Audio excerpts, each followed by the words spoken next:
So for question 6, there's actually no substitution necessary. So it's 2x squared minus root 3x minus 3 equals 0. So you can just go ahead and use your minus b form. There's no point trying to factorise this when there's roots in there.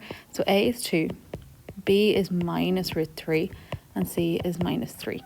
So just be careful when you're putting in the minus b formula. Minus a minus root 3 plus or minus the square root of minus root 3 squared minus 4 times a, which is 2, times c, which is 3, minus 3, sorry, all over 2a, which is 2. And if you type that into your calculator the first time with a plus, you get root 3. And if you type that into your calculator the second time with a minus, you get minus root 3 over 2, or you might have changed it to a decimal, so minus 0.87, rounded to 2 decimal places. And that's your answer, so there's no need to do any substitution here.